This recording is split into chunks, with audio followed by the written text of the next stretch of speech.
Hello, everybody. Thank you for joining Menorca Consciousness Group. So very sorry about the delay. Technical aspects again, as always. We did every intention of starting on the hour, so we do apologise for anybody what's been waiting for us.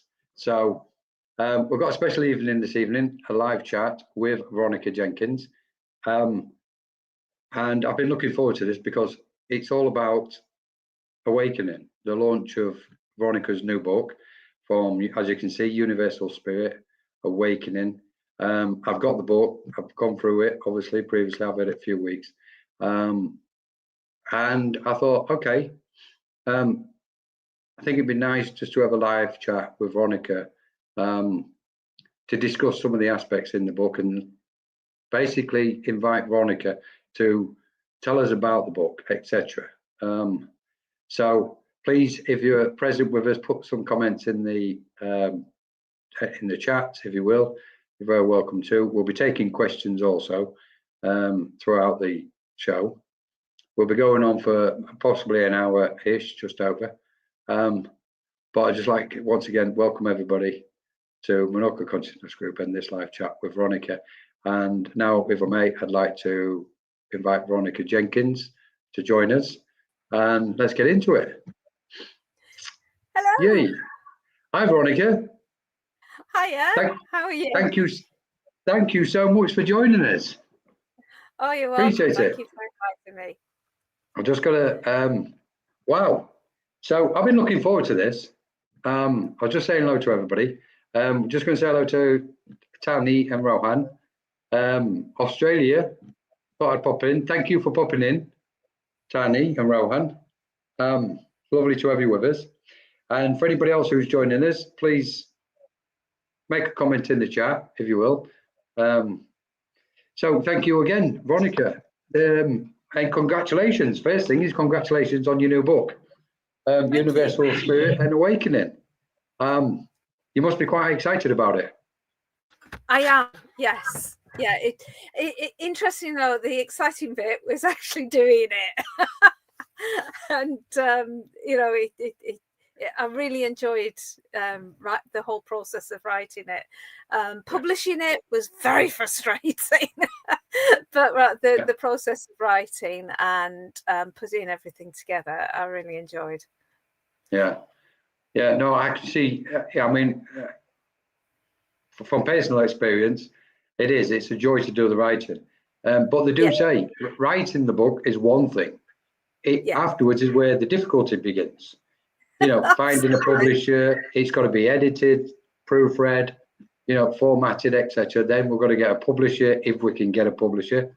We know nowadays Amazon is doing the self-publishing type thing.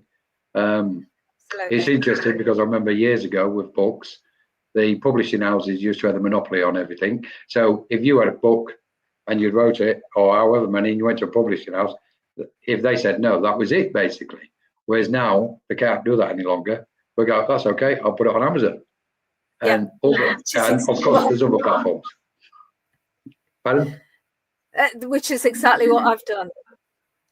Yeah, well, yeah, and it stopped the monopoly. And it gives, I think, personally speaking,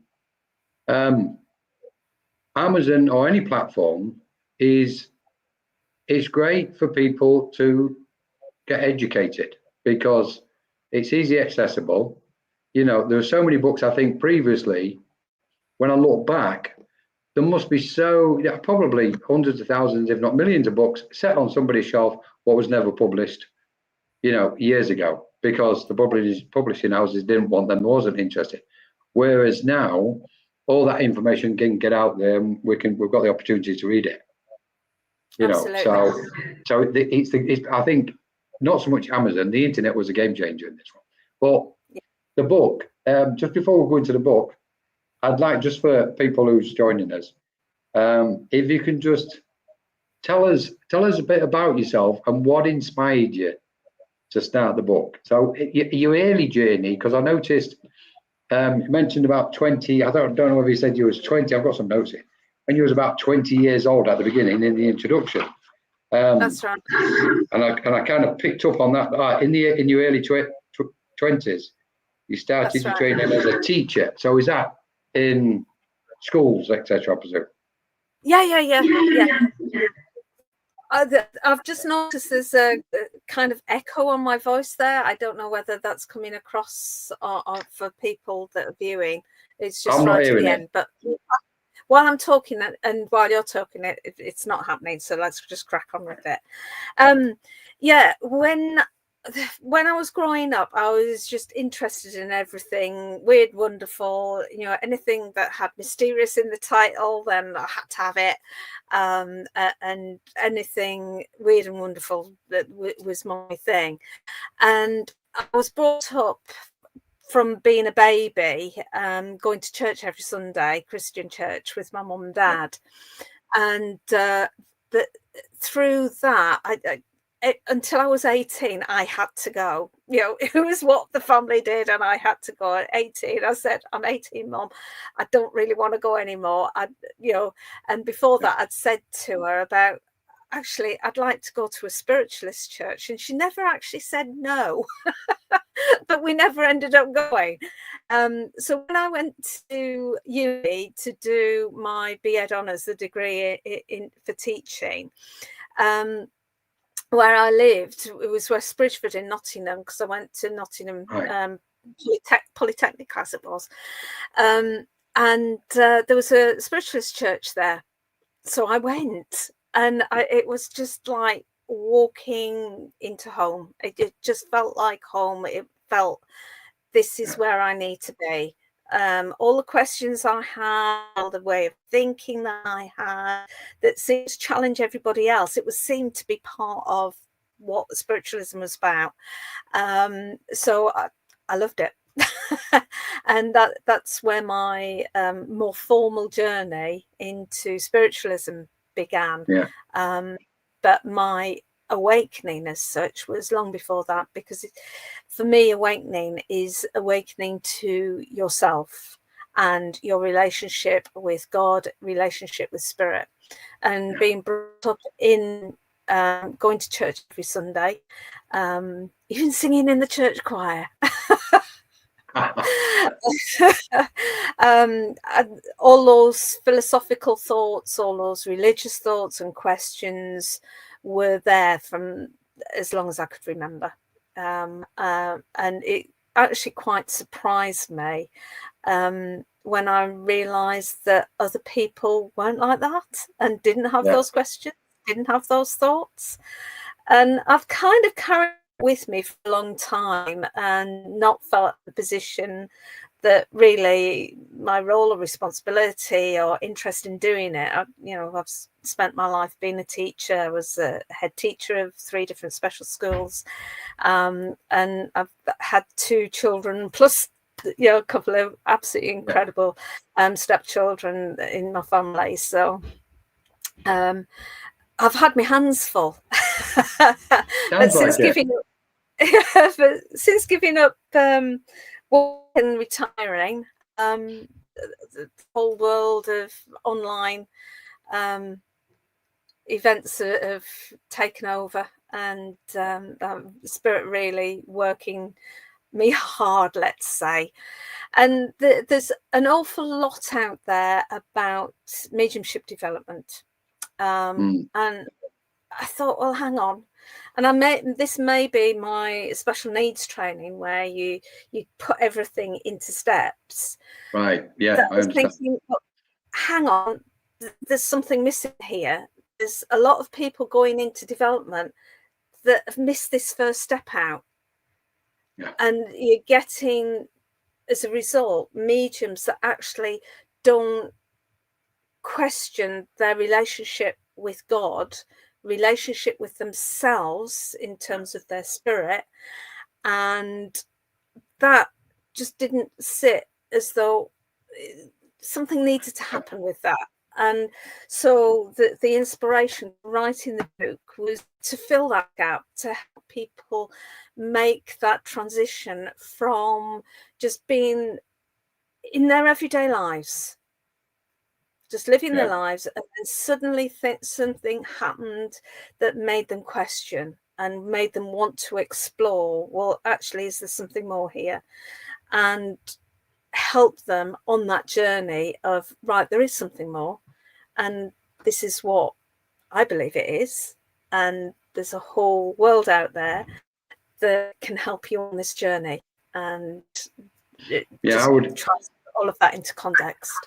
I would, yeah, totally agree. It's just backtracking slightly. Did you say West Bridgeford? Is it West Bridgeford? Yeah, West Bridgeford in Nottingham.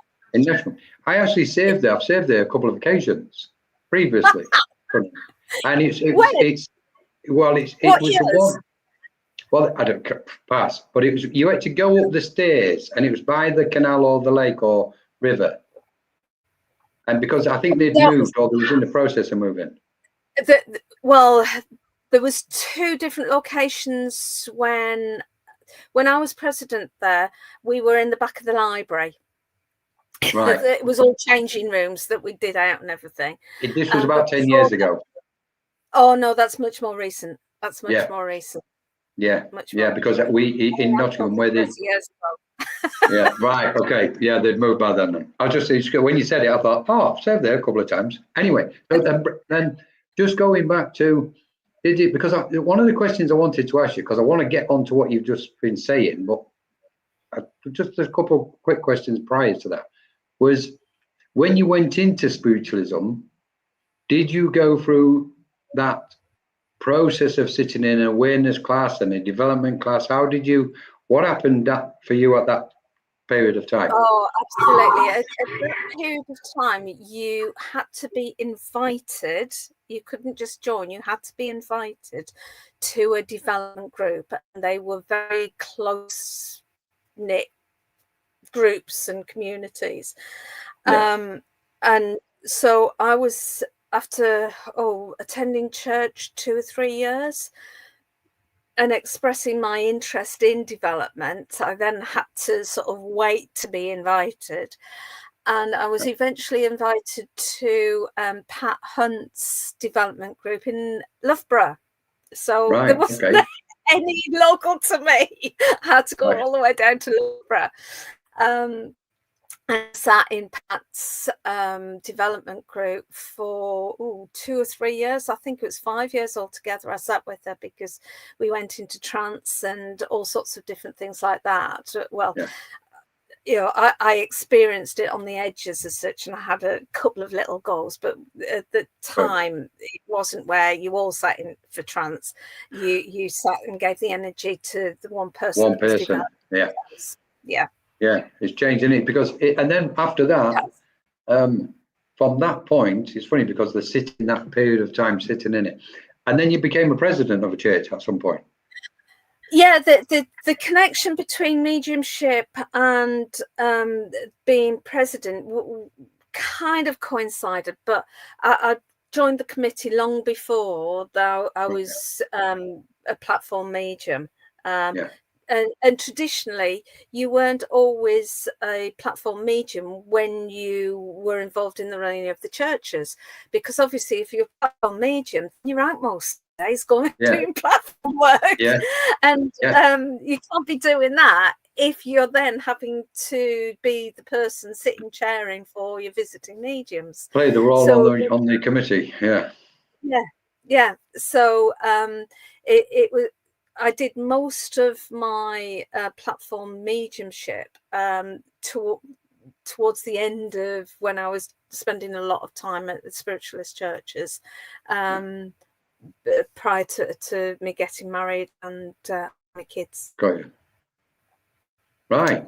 Brilliant. Amazing.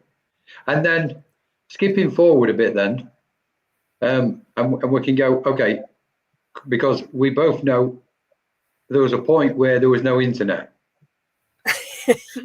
And all learning, anybody what wishes to learn spirit, if they wasn't doing it for themselves, it was normally through a spiritualist church, and there was no cable TV at a certain point. It was all like totally different. So your development at that point was literally through the churches or development or awareness class, wherever it was. And then like rapid jump forward, I mean, because the point I was trying to make in a way is they to train to become a medium took a long period of time, or longer, not a long period, but it took longer. It took years. And to learn it and talk about it and discussion, it was all in person, talking to each other and being in the presence of spirit at all times in the churches. And then we've reached this point where the internet came, and then fast forward and boom, we've got this phenomenal explosion.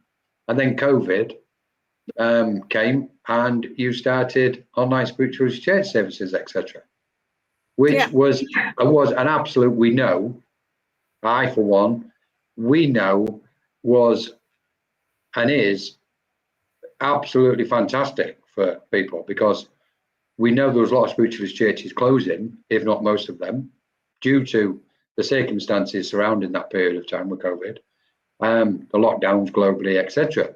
And then here we are. It's like you presented this opportunity to people, which was absolutely, we know it was pure inspiration. And now you're up to how many people? Like thousands of followers, or not followers, but members or people what are part of online spiritualist church services. Yeah, it depends which group. I've got quite a few different groups. There's 21,000 on the online spiritualist church services group, and it's just purely a group that, for the people that don't know it, that advertises all the different spiritual events, online spiritualist events that are on. I do have another group for in-person events. There's about 5,000 people on that one, and I am very strict. I won't allow in-person events on my online one, and I won't allow online events on my in-person one. But it just makes that divide. I think it's brilliant. There's some people that actually do in person and then stream it, so they do get to go on both. Like Wimbledon. Wimbledon every Sunday at 11 o'clock they stream theirs to their Facebook page, and they've got it in person, so they go on both. Is this Wimbledon? No, who was this one? This is Laurie. Is that Laurie's? No, Laurie's is Pool. Pool, right? Because I get that as well. And I get it, and I agree with it, because it's not separating, it's clearly defining the in-person to the online ones. But just in all this lot, I've got to say, and I think I speak on behalf of everybody, because I know we've had different, and you're on different things, different occasions, but it's the first time we've had the opportunity to actually sit and talk with you alone, type of thing, and have this kind of chat and interview, or whatever we're calling it. And to personally say thank you so much on behalf, and I think on behalf of potentially tens of thousands, if not hundreds of thousands of people, what's got the benefit of what you actually started during COVID. We can't just say, 50 people have got a benefit. No, it's got to be in its hundreds of thousands by now, in some way, directly or indirectly. And because we know it's, so many people, we're part of it, we use it, we use the subscription one as well, daily subscription, and I see it all the time. The amount of people that are posting on your sites is incredible. And if that site wasn't there, they'd have had to go somewhere, or in the beginning I don't think they would have had one. So it's a big, I think you deserve recognition from that, or for that. And then in all this, now we can get to the point of the book and the writing and the inspiration behind it. And so I've got a few questions. I doubt we're going to get through all these questions, but if I may,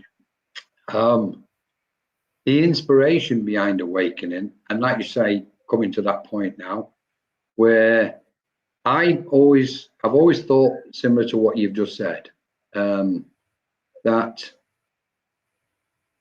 I think when somebody has an awakening, there's an instantaneous wish to develop it.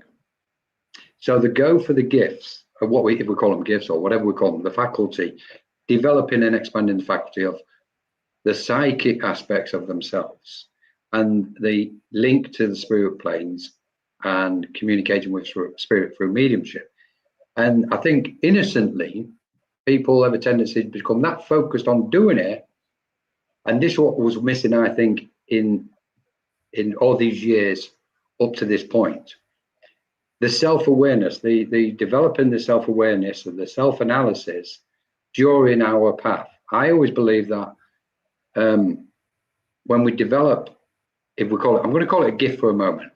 When we're developing our spiritual psychic gift, it's so important to have that daily reflection and analyze ourselves. I do this constantly.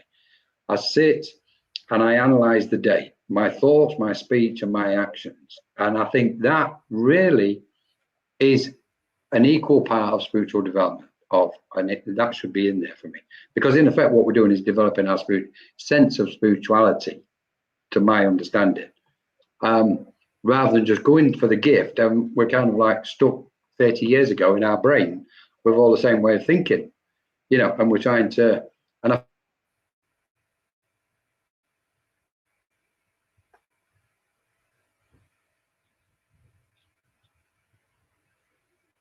I don't know whether I'm live or whether it was my signal that's gone, or whether it's Colin that's gone. I'm going to continue on the theme, because if it's my signal that's gone, usually it knocks me out. So hopefully it will continue on. What Colin was saying there was about the difference between, oh, he's back. Hi, Colin. I don't know whether that was you or me. Your volume's not come on. Can't hear you.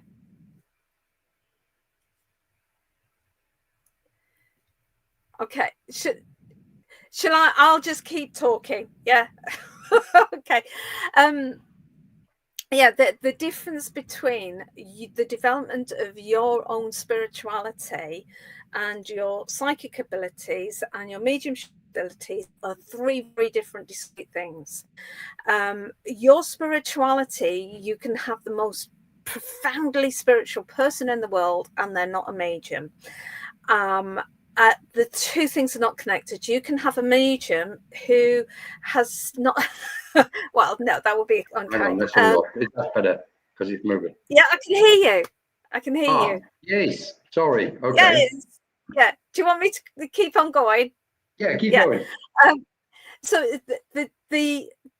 there's not a direct connection between the skill or the ability of mediumship and spirituality. You would expect it and you would hope that that was there, but they are two different things. It's like a spirit artist does not have to be an artist to be a spirit artist. One of my groups, Colin, my biggest group is my spirit art group. There's 203,000 people on that one.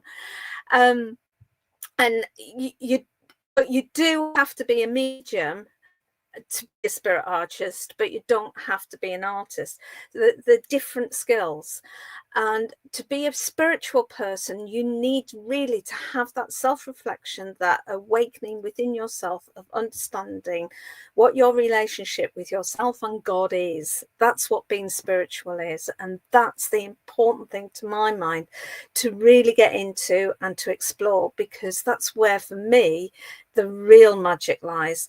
When people first come into spiritualism, they see the psychic things as, oh, it's some sort of magic, you know. It's not. It's a skill that can be developed and learnt. There's no magic behind it. The real magic is finding yourself and your spirit within you, and that light and that wonderment. That, to me, is the real magic, because once you discover that and make the connection with that, you take control of your life in a far different way than you do in any other. You change your life. Becoming a medium does not change your life unless you make a business. You know, there's no connection with changing a lot, you know, who you are. By becoming aware, changing yourself, discovering God within yourself, you change who you are, and you become a different person. You see the world differently, you interact with people differently, you interact with yourself differently. And that's the exciting part. That's the important part. Beautiful. Yeah, no, thank you, Veronica. Sorry to everybody. I don't know. I literally got kicked off camera and off the microphone for some reason. It was all set up, so obviously something is going on, spirit. But thank you so much, Veronica. And because it's this business, isn't it? What I like at the moment is there's more and more people working on themselves internally.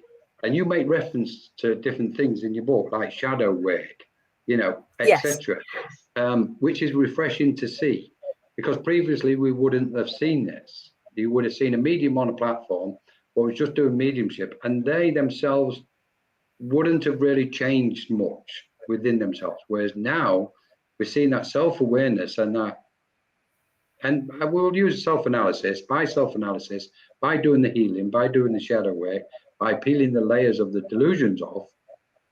What we're seeing now is more authenticity mixing with mediumship and the readings and psychic aspects. So the book, let's get to the book, because I was looking, so you started with the introduction, and I'm going to read it if you like. I wrote it down anyway, but I'll read it from the book. So just before we go any further, I just want to say hello and welcome to everybody who's joined us. Just quickly, so to Rosalind, thank you for joining us. To Michelle Rose, hello Michelle. I know we've had Pauline with where's she gone? I Create Calm. Pauline, just to let everybody know, we're going to put the banners up for what's coming up anyway.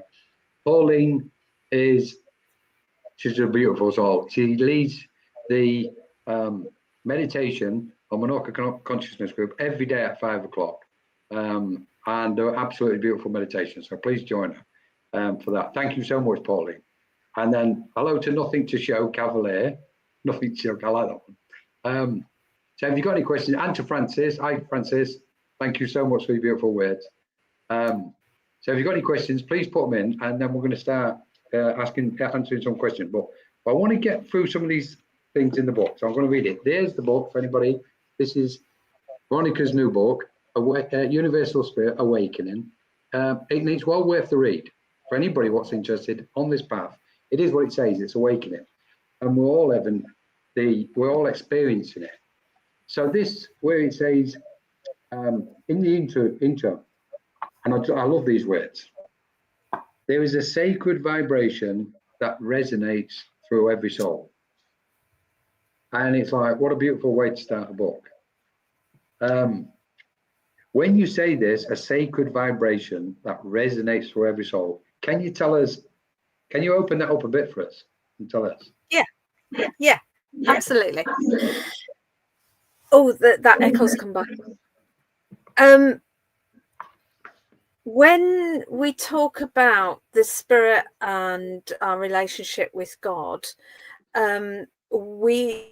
different people will see that relationship differently. And one of the things that always interested me right from the beginning of my development was when Pat, the lady that did the development with me, and the small group of people that was there, she asked us what our relationship with God was.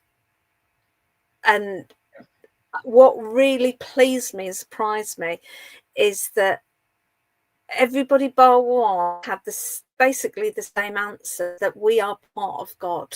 God is part of me. Now that's not the Christian way of seeing it and how I was brought up, because God is separate from you. But as a medium, I always felt, and growing up, I felt that, hang on, I'm part of this. God is part of me. I'm part of God. So that God, I see very much like a diamond that is refracted. The light is refracted in not reflected, refracted. Yeah. In every time you look at it, it's different. Yeah. And we are those different aspects that we see from it. Yeah. But within that, there's the quote in the Bible, in the beginning there was the Word, and the Word was God. Talks about sound, word, the voice, Vibration. it's vibration. Yeah. And energy is vibration. Everything at a quantum level is vibration. So that's why I felt it was important to start the whole thing with that God vibration, that it's about how we are part of that, and we all vibrate, whether it's at a cellular level, a cellular quantum level, or even at a whole body level. We emanate an essence of God through ourselves. Yeah, I agree. I think it was a beautiful way of starting the book, Veronica, and that because it resonates, doesn't it? The word resonates with us, and I agree with this aspect of, you know, this. It ultimately comes back to the presence of energy, being ever present, and so we'll go the word of God, going through sound, going through vibrations, energy, whether it's a wave or a particle, whatever it is, but we know that the essence is energy. We know we're energy, and therefore we can't be separate from that energy. We've got to be unified part of it. Well, thank you for that. And then the chapter 1, which is brilliant. I want to say hello to Rish, and to Patrick and everybody who's just joined us. Thank you so much for joining us. Interesting conversation. To Elizabeth, thank you. And chapter 1, the call to awakening. It's like, okay, that resonates for a start, doesn't it? The call to awaken. And I think that is what happens to each one of us. It is like a calling. We get drawn. I liken it to we're drawn to the light. Light is magnetic, and we get drawn to it. But it's a calling in its own form. And like you said, there comes a moment in everybody's soul, in the human journey, when that quiet whispers of the universe grow louder. You know, this is beautiful stuff. So the awakening aspect, which of course is, you know, it's in vogue at the minute, and I dare say we're going to still experience so many more people and so many more souls on the planet having their awakening. It's not exclusive to a group what's just had an awakening in the last 10, 20, 30 years. There's more what's not what we call awakened. What's your thoughts on that area? About the future of awakening? Well, the awakening itself and the process itself. Oh, the process itself. Yeah. Well, it seems simplistic to say read the book, but that process starts with the questions. Yeah. Who am I? What's my relationship with God? It starts there. It starts with belief. It starts with faith. It starts with that, as you say, call, that need to be aware of something more. And then you progress into, well, where can I find the answers to these?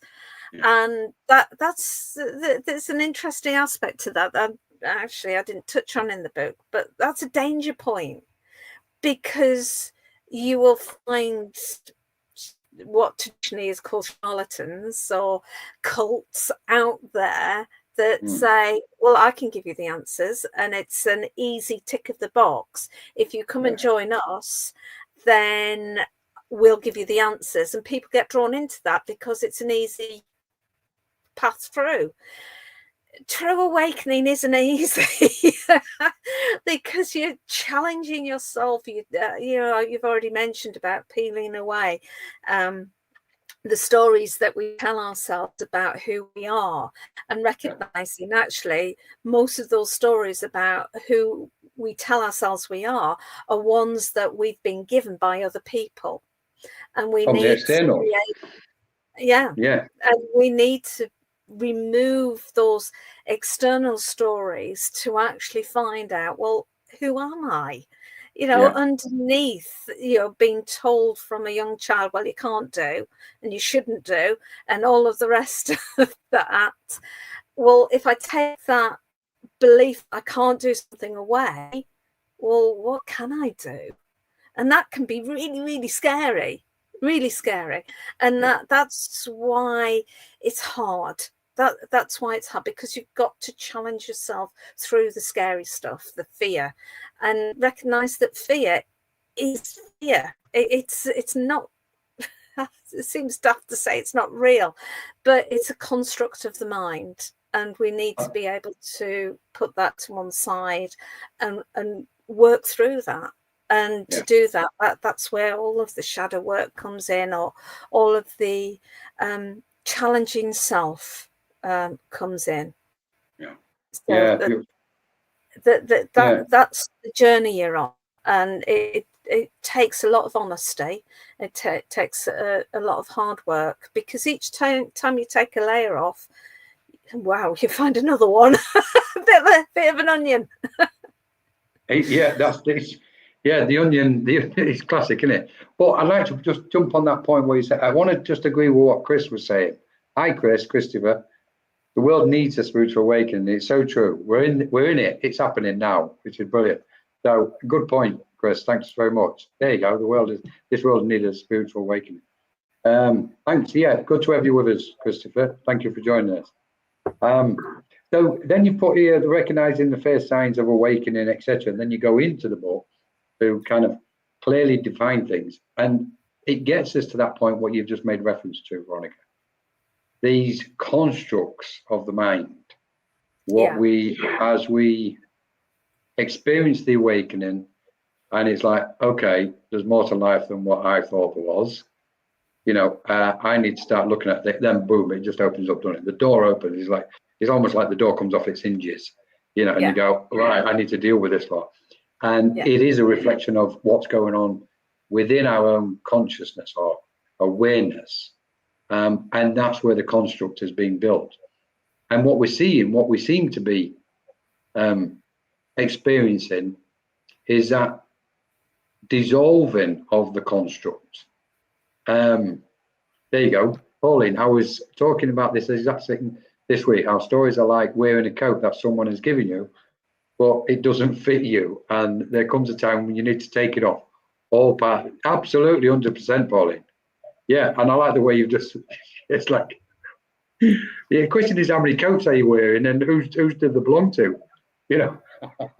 So perfect. So then we get to that point where it's like we're deconstructing in a way the conditions, what we think are being imposed upon us, which we know the bulk have, because the external is stepped in as soon as we're born, and then we go through the process of family, next of kin, peers, society, schooling, politicians, the system itself. It's all external, where we'll use it. It's too strong a word, but it's imposed upon us. So we've taken this all on board, and then we have the awakening and go, okay, I've got to start like feeling this like way. It's got to. What I liken it to is we're transforming the energy. We're transforming that construct within our awareness, almost to the point, and we'll go a bit further with it, which I don't want to open up too far. If we go a bit further with it, a touch, we can say, okay, was this all meant to be? Did we need to take all these aspects on, all these vibrations and facets and thoughts and opinions, etc.?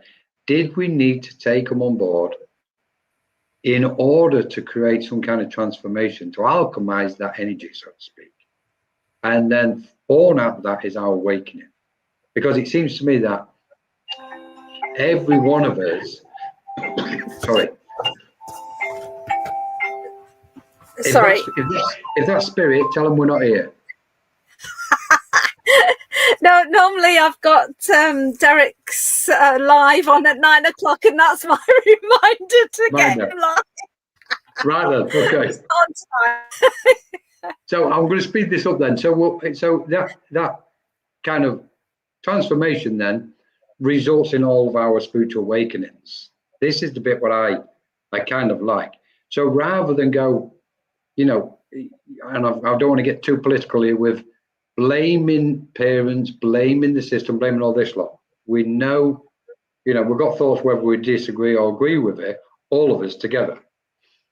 But yet, if we look at it and go, well, if everything is, then my awakening was in perfect timing and synchronicity to whatever we call the whole thing or the source, which then means everybody else's awakening is the same. And from that, we can see the beneficial, positive aspects of not just our own, but everybody else's awakening. And we can celebrating that joy. The difficulty, and this is the key word where I think a lot of people have a tendency, and I respect this, to, as the layers are peeling off, it's like pulling a plaster off. It can be a bit sharp, you know, and it's like, oh, that one's that one here. And of course, the stronger it's attached to us, the harder it's going to become to get off, and the more painful it's going to be. So it's almost like, okay, what we need to do, no, I can't say what we need to do. What I believe in is exactly what you've been doing, encouraging all of us and everybody to come together and support each other in such a loving, compassionate way, because there's a joy in all this awakening. We know this, but anyway, I'm not going to start going off on tangent, because I want to keep getting onto this book and look at different things, if I may. So then we get what you've mentioned is the nature of universal spirit. There's a part in chapter 2 where I haven't opened it up, where you've made reference to ancient Egyptian wisdom, quantum discovery. So just for the sake of for people, there's quite a few references, broad references across the spectrum in this book. This is what caught my eye with it. I thought, well, it's not contained. There's branches here, what you've incorporated into the book, into the book. So in that concept of bringing things in, rather than, you know, keeping it narrow, what kind of inspired you to incorporate these different things? And I'm just going to acknowledge, sorry, I'm going to acknowledge Francis. Hi, Francis. I trust everything that has happened is happening and will happen is exactly the way it's supposed to be. Say no more. Yeah. What do you say to it? Yeah. Perfect. No. Thank you. Thank you so much, Francis. Yeah. Yeah. So sorry, Veronica. Sorry, go for it. I'm got a very scientific mind. And very methodical, and I love science. And you know, if you look at my Google News feed, it's all about the latest quantum theory stuff and things like that. So I always feel that where things come from is important, and understand that there's actually a historical context to our beliefs, to this whole part of our nature, that it's not something that's new and made up. There's actually part of the human design has always been there of a spiritual nature.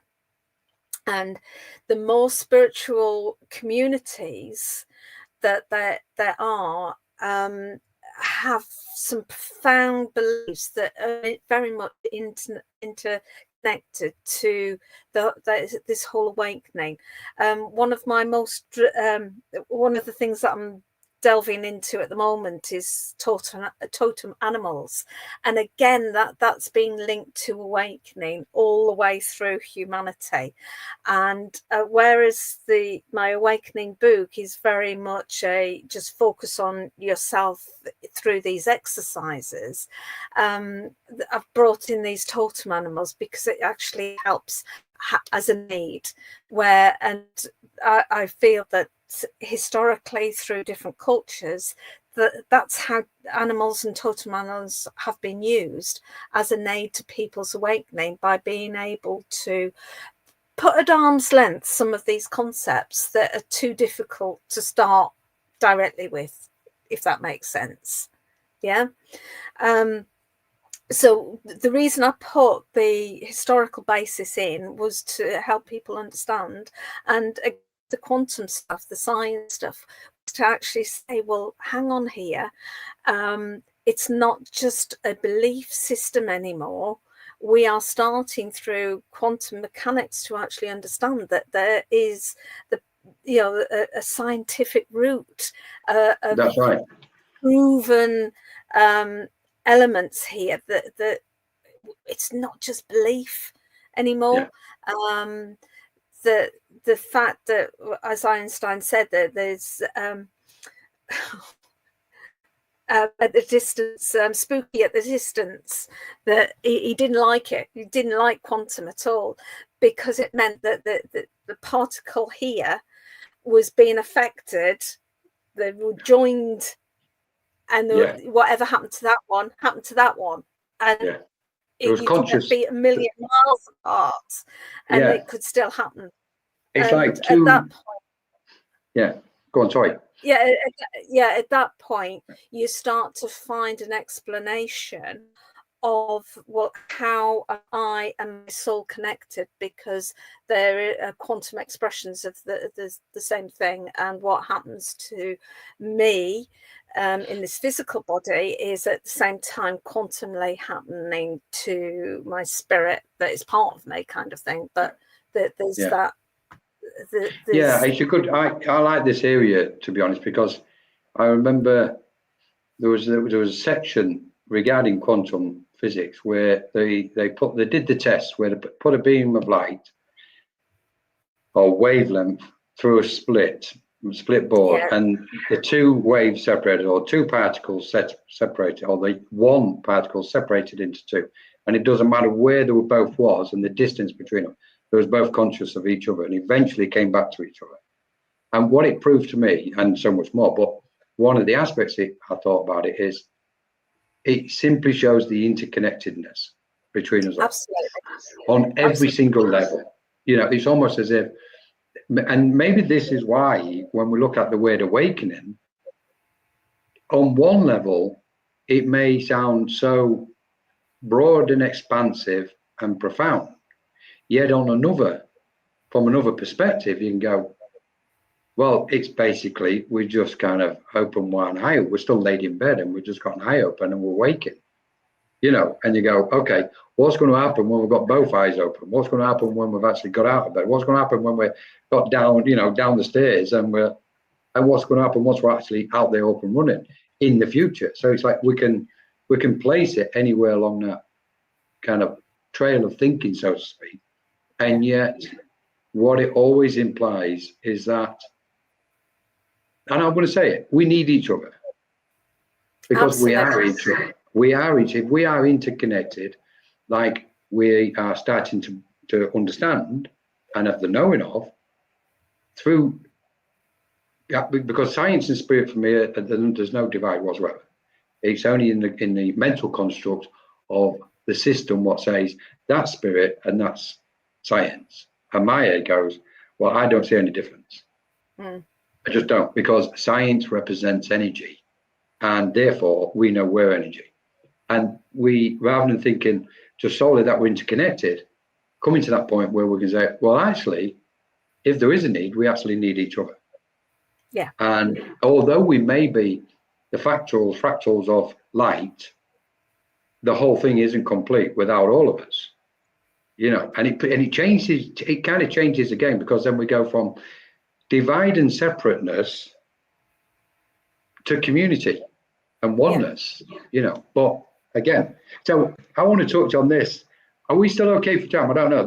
I'm really enjoying this. How long have you got left? Have you got to be off at some point? No, Derek's not on tonight, so I've got okay, then thanks, Derek. So, because then we talk about, you mentioned in the book, the role on page 38, the role of the subconscious mind. So yes. Tell us more about what your thinking is on that one. Let me find the page. The role is, oh, right, okay. Page 38 again, it is. Yeah. Again, that is where our subconscious has been told so many times by the external factors about who you are, and your self-conscious just absorbs that and replays it. Right. It's what everything we talked about before, that actually our subconscious is a reflection of what we've been told we are. Perfect. In that kind of way. Yeah.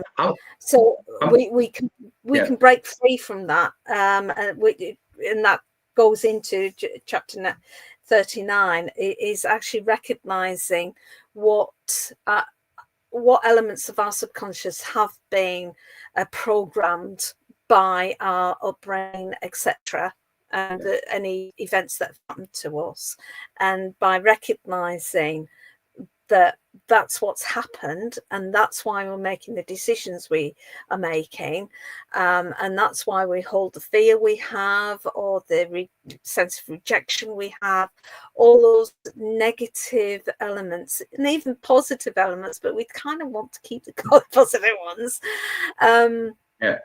You know, if we're brought up with love, our self-conscious will feel love, because that's the way we're brought up. We don't want to lose that. We really don't want to lose that. But if we've been told as a child all our negative constructs, and as I said, that you can't do stuff, and you're not worth anything, I wouldn't bother doing that, you can't do it, then those are the ones that we do want to break away from and to put behind us, kind of thing. But we need to recognize them first, and we need to pull apart our own story to be able to do that. Yeah, it's beautiful. And it's funny because you go further in the book, you mentioned the identifying as one of the exercises, identifying limiting beliefs. Yes, that's right. Which is related to the subconscious conditioning. It's the subtle mind, or the subliminal aspect of what's happened, where the subconscious grabs it and then kind of tries to put it into our conscious mind, and then we start thinking in certain terms. What I enjoy about meditation, when we're doing mindfulness or meditation, that we can get to the subtle mind, the subconscious mind, and observe our conscious mind. We become the observer, where then we can say, okay, I'm just seeing what you've been doing here today, so we need to change this a little bit. And this is where authenticity and honesty comes in, like we were saying earlier. It's important that we're honest with ourselves when we're viewing ourselves and go, my conscious is making me feel that's incorrect, I need to change that. You know, and rather than go on, you know, guilt comes from the ego, which, you know, kind of wants to haunt us. You know, I can't wait till guilt is off the planet, because I think at some point each of us have felt guilty over something, you know, whether we've stolen a, you know, slice of bread, what we shouldn't have done, or whatever. And it's one of those transition emotions, though. Guilt is an important emotion to help us recognize that actually there is some pre-programmed going on that is, you know, all that negativity. Guilty is a learned response, but it also is a transition response that enables you to make a transition to a different place within yourself. Exactly. I agree. That's what I was saying, where when we sit and observe from the subconscious mind, we can then view, we can do the self-analysis, and our conscience, because we're closer to our conscience at that point, that then can use the guilt as a springboard, the transition to project us, let's say, to a better way of thinking or a better way of acting. So identifying limiting beliefs, and then you've got these, I mean, the morning affirmations, etc., mindfulness, and present moment awareness. Present moment awareness. Yeah, go on. So whatever one you want to pick up on. Well, one of the things that I thought would be interesting is, you've just picked up on there, is about present awareness. And remember, with all of these exercises, they're not one-off ones. They're ones to repeat either daily or whenever is right for you, because there are different experiences throughout your life that will kick up different emotions. And it's when you go through that emotion, whether it's guilt or anger or any of those negative connotations, that you can then think, right, I've experienced that, let's sit down, work through, why did I feel that at that point? What triggered that? Why did I respond the way I did? What should I have responded differently?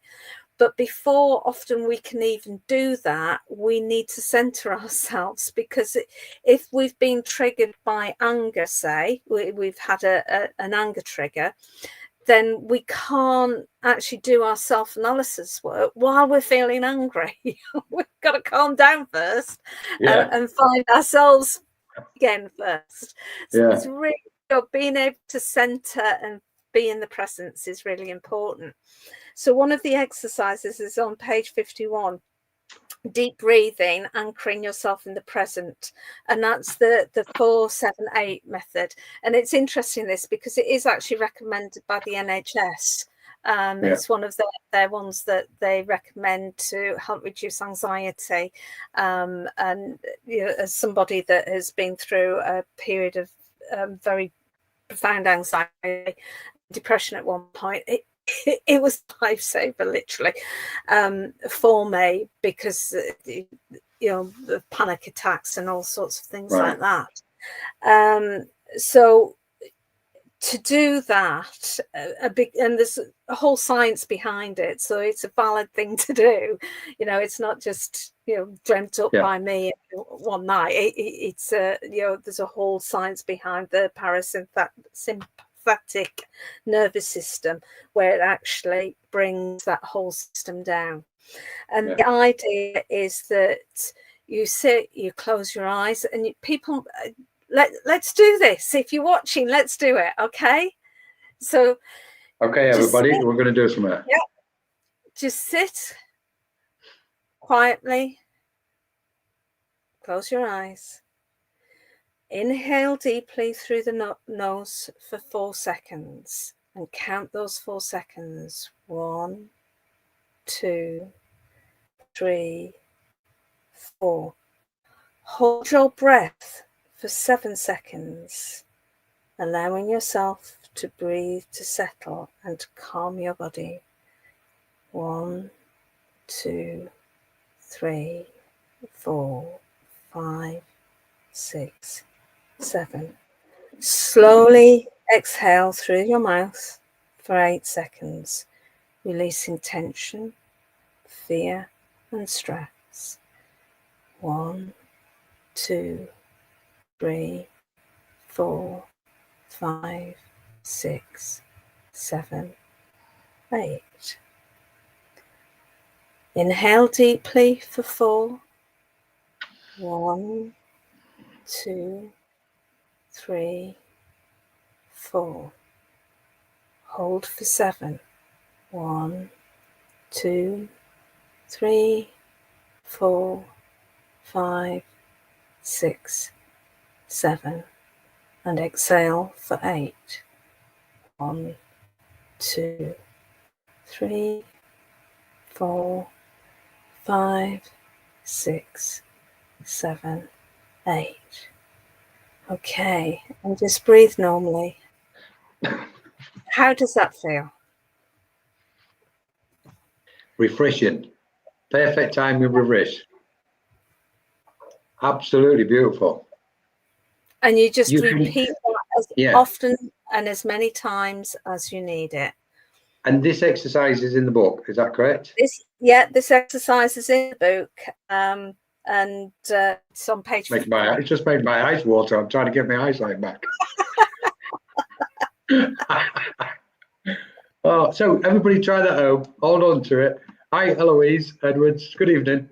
So try that exercise at home constantly. There's no limit.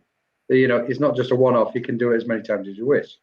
Yeah. Because I think it's part of. I think for most people now, having some kind of spiritual practice is important to them. Whether they create some kind of little shrine, have their own ritual with meditation, mindfulness, breathing techniques, etc. Alison Plumley, at peace. Beautiful, Alison. And then skipping, because also in the book, and this is what another aspect I like, is because you blend in different facets. You present in different facets. The awakening, the scientific, dropping these little, aspects into it, and then all the exercises throughout the book, and all wrapped in, at the essence and the center point of it is that spirit, the spirituality and spirit. And then you move up to where you're talking about connecting with the highest consciousness, with a higher consciousness through visualization. So you've incorporated, these so many aspects in it. So if you can tell us a bit about that. Yeah, because once you've done the shadow work and started to ask those questions, you start to look at self much deeper and start to recognize that your spirit, your soul's in there. At the very heart of everything, there is this incredible you that is spirit. Yeah. And we've already talked about our relationship with God and what that is. But how many of us actually can feel that, can feel it as a real powerful existence? So I felt it was really important to support people find that and be able to experience that relationship with God in that way. That once we can find peace within ourselves and touch ourselves, then at that point we start to be touching God and that powerful thing that we are part of, that universal spirit. Yeah. That's the game changer, isn't it? Yeah, it is. It is. That's the very game much. changer. Touching that pure light inside changes the game. Yeah. Yeah. Amazing stuff. It doesn't mean that you don't then do all of the other stuff still, because life is the opportunity to learn. And even after we've gone through an awakening process, I don't believe we ever stop that awakening process. As long as we've got a physical body, we've got an opportunity and chance to learn, an opportunity and chance to develop. And we do that by looking at ourselves, examining, well, what went wrong there, any difficult conversations that we have had. I've had one today, and I've sat back and reflected on that. And was that the right thing to say? What impact was what I was saying having on the other person? What impact had it on me? Was there a different way of doing it, or was that the right thing to do because actually of the consequences, etc.? It's an ongoing process. As long as you're breathing, you should be awake. Yeah, no, I get this, because it's almost, we can, when we're doing the self-analysis and self-reflection, I always think we've got to be very careful that we don't, we've got to be gentle at the same time, because we know we can be our own worst enemy, and nobody's better than beating us up than ourselves. We know these aspects, and you go, well, at some point in there, even though I'm determined to evolve and develop, there's got to be a gentleness applied. And in a way, there's no such thing as failure.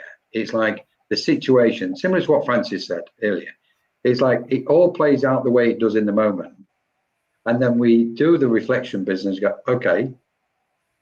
And at what point do we then go, well, it was what it was, and I need to just let that sense of acceptance inside us ripen and come to the surface and go, I'm just accepting it. Okay, next time I won't say that. Next time I might shift that way.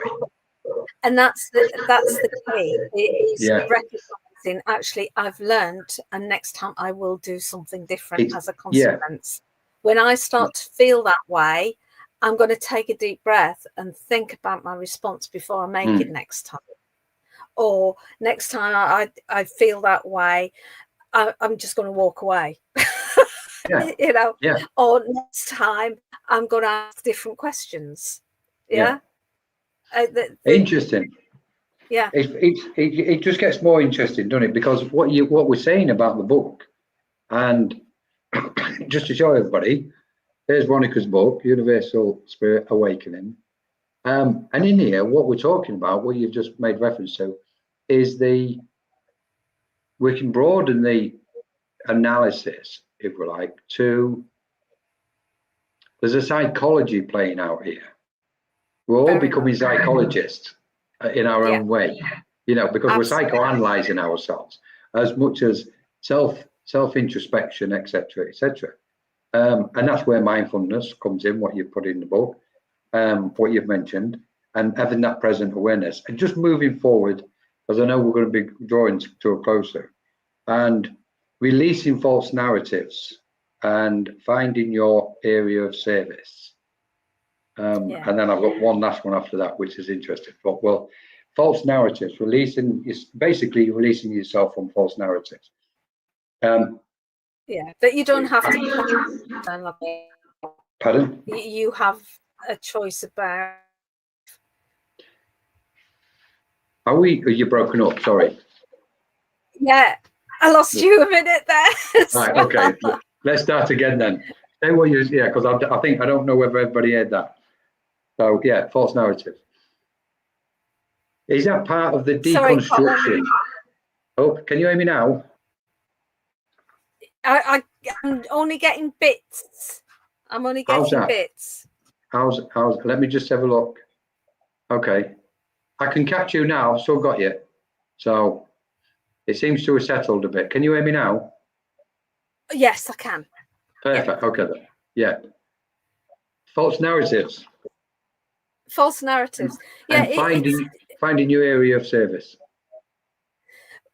Two very different things in many ways. In terms of the false narratives are those stories that you have told yourself because of how you've been brought up, etc., and their experiences, and breaking free from there and releasing them and choosing not to follow those anymore if you don't want to. You have got control of that. You need to recognize them first, but then you've got a choice to make.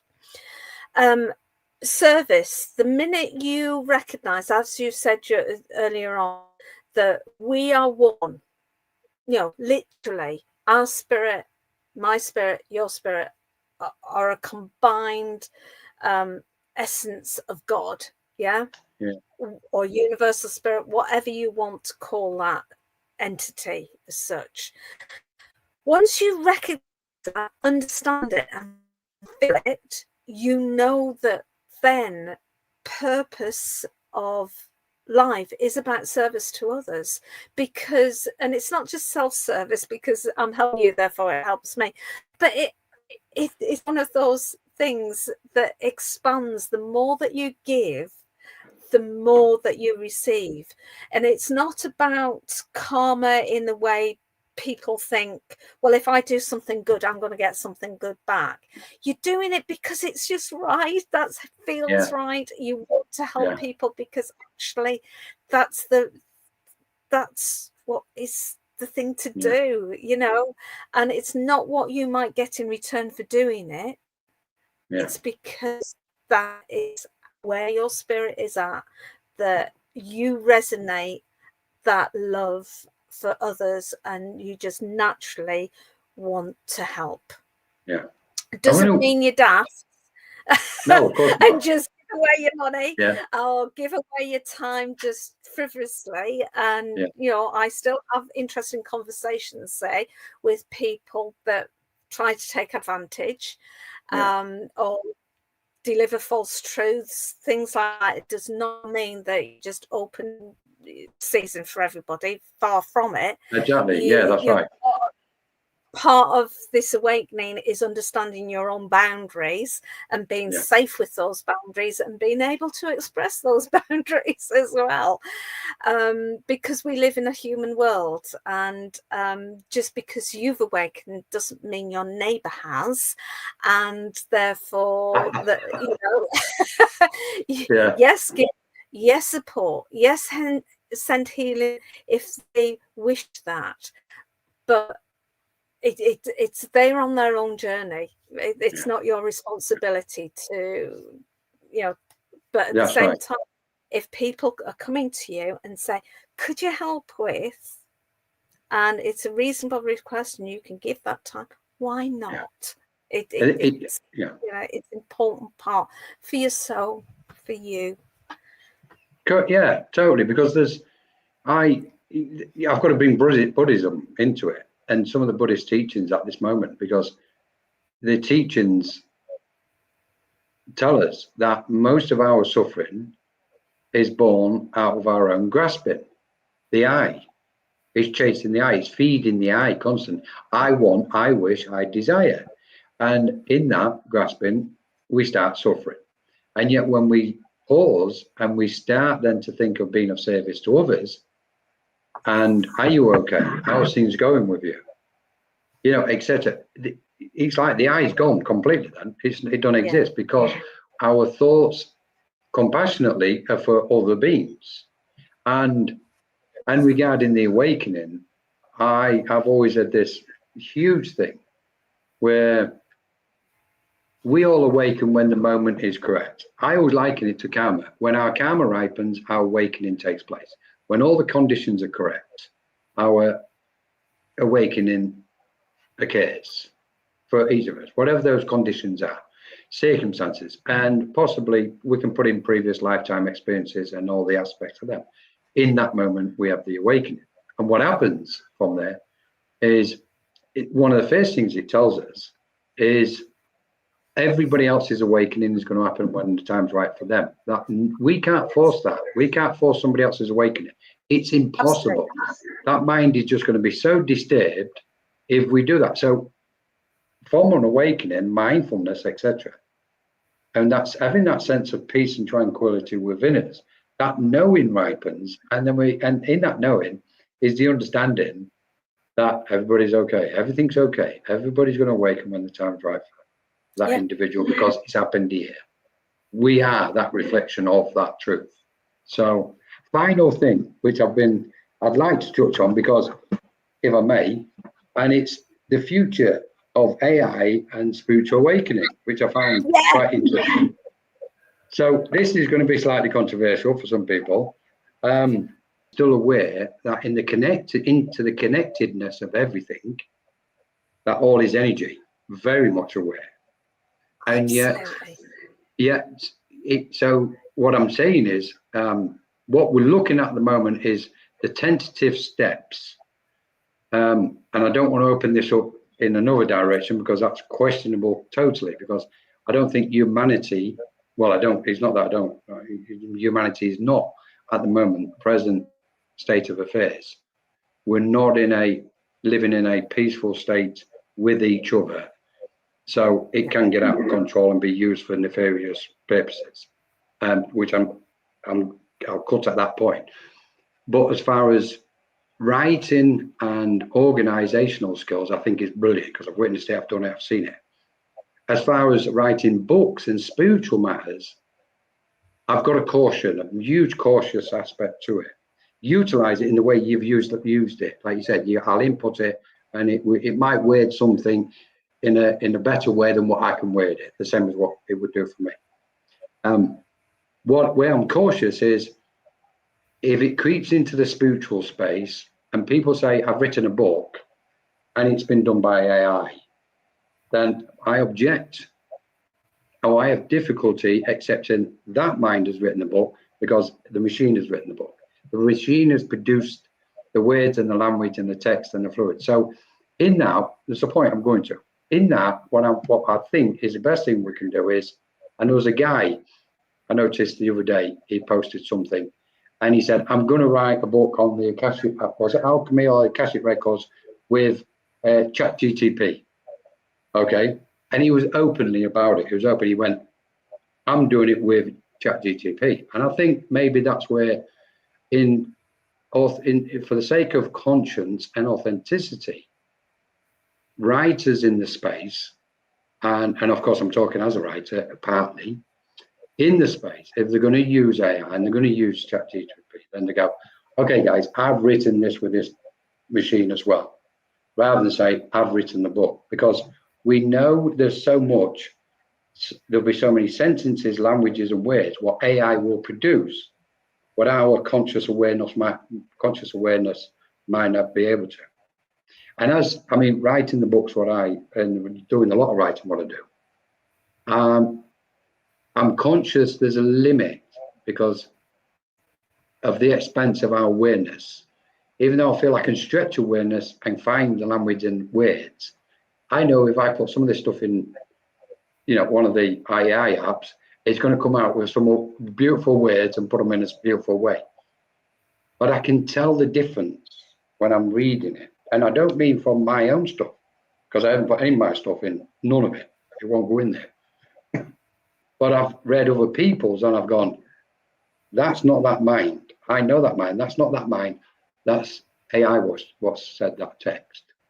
And I think we've got to be a bit cautious and a bit honest, and we say, okay, guys, I'm going to write a book, and I'm not saying you haven't. I'm not saying you've been totally open and said how you've used it, because that's what I was interested in, how you used it. And it was like, but what I'm saying is, in the spiritual space or any other space, I think for the sake of authenticity, if somebody's going to write a book, they should hold their hand up and say, I've written this with ChatGPT. Or that actually ChatGPT has actually written more of that book than I have. Because we know we can put a sentence in and say, give me, 50 or 100, 1,000 words on that topic. And it's just going to go boom in seconds, and you've got it. And you go, this is incredible. I can see the temptation of it, but I'm cautious because I don't think it will.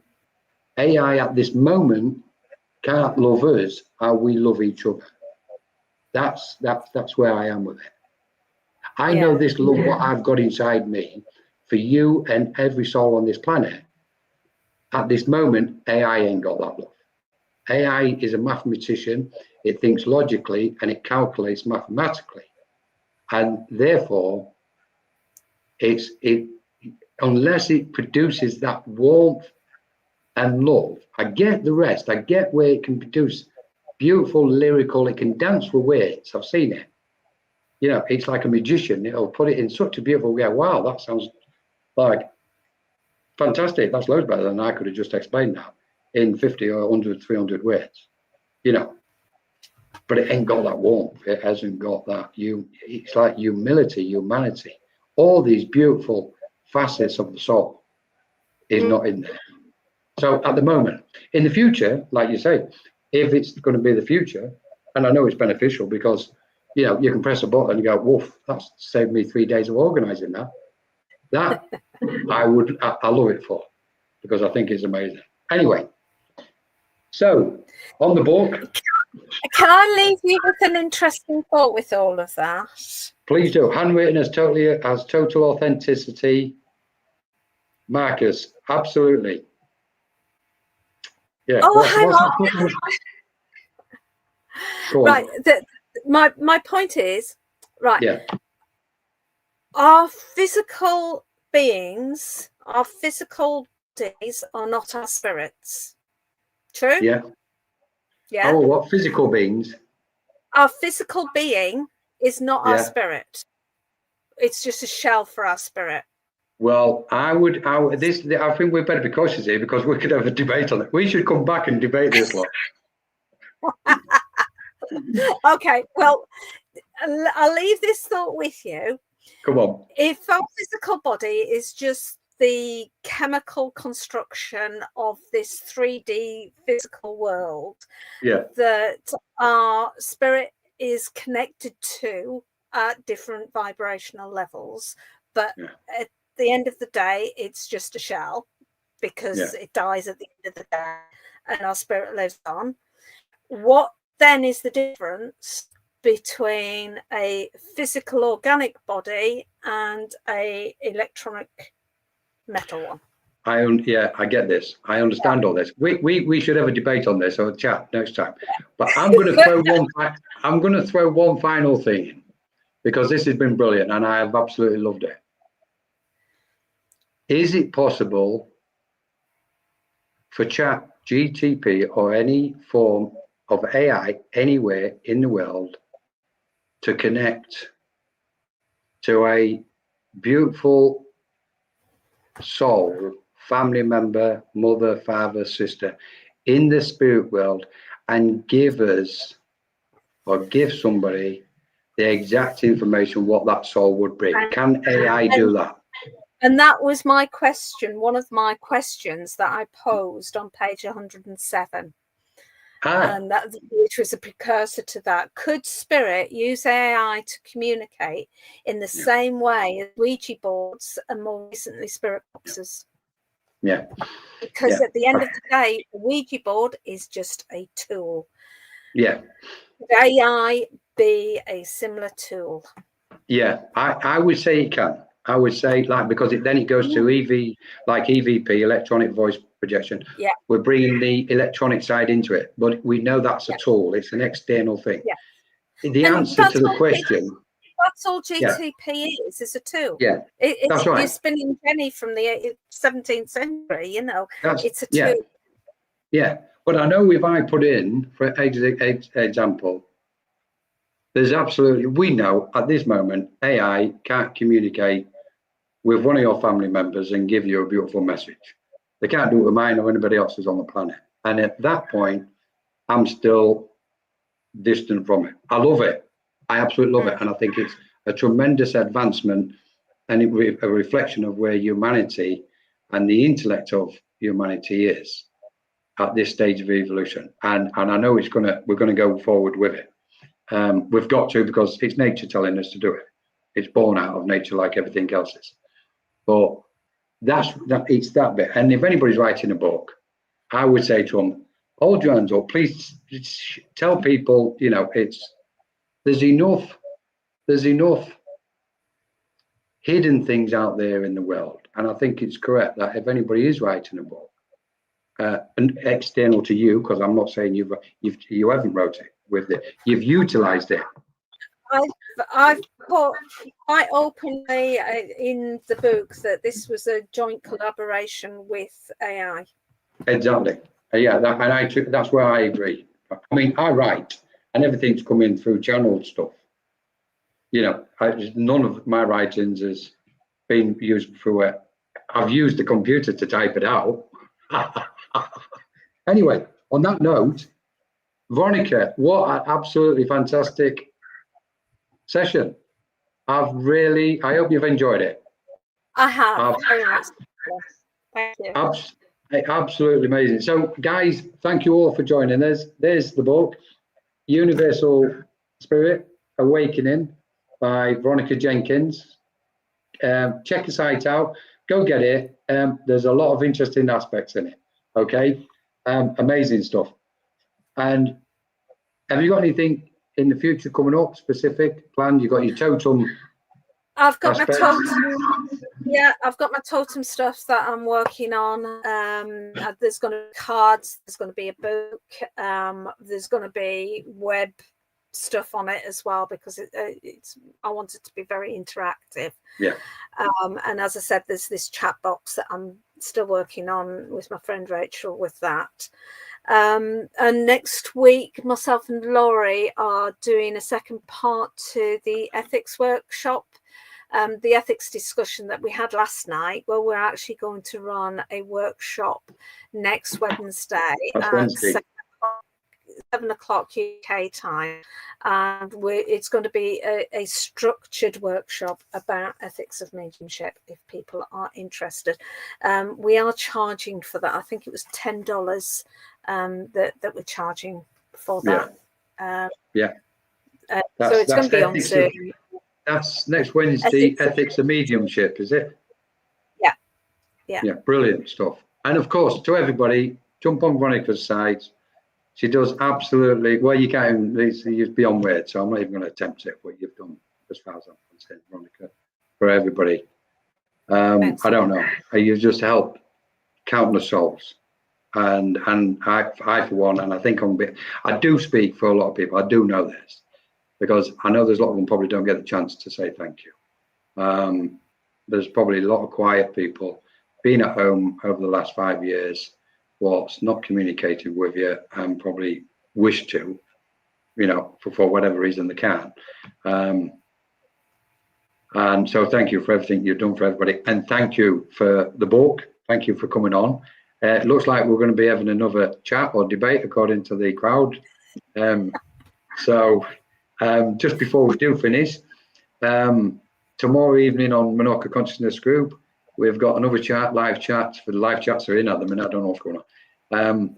First off, if I can, Pauline Barnfather, thank you so much. Join Pauline for the meditations at 5 o'clock, weekdays 5 o'clock every week. And you can find the information on MCG or on Veronica's, because we post on there as well. Tomorrow evening, we've got a live chat with Tony Johansson from Egypt, live from Egypt. And that will be on the alchemy of joy. We're going to be talking about joy tomorrow evening. Saturday, we've got Anne Fraser, and that's the Moon Phases community. So Anne has really kindly started this kind of these chats about the moon cycles and phases. So please, everybody's welcome. It's not a community as in nobody can get in. It's not exclusive. It's open to everybody. And I was there last week, and it was it wasn't one person taking the lead. There was people's comments. There was just working together and helping each other. It was beautiful to witness. It was a beautiful time.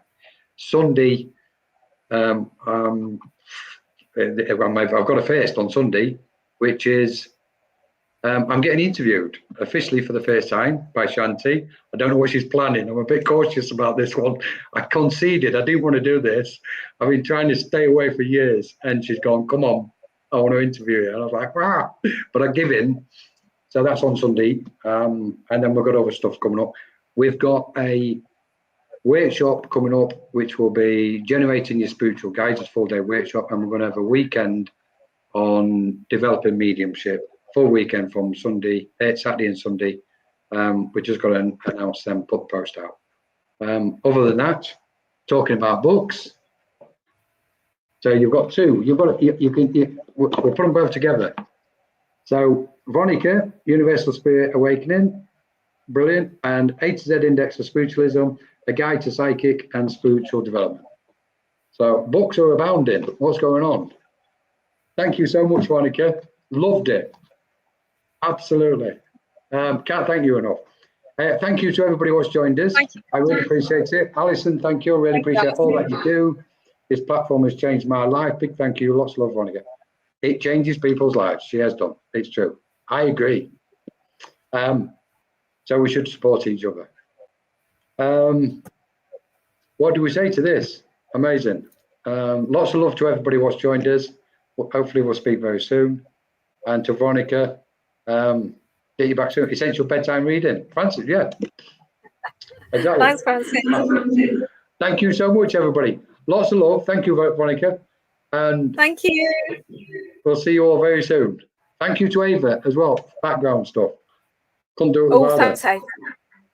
Yeah. Amazing stuff.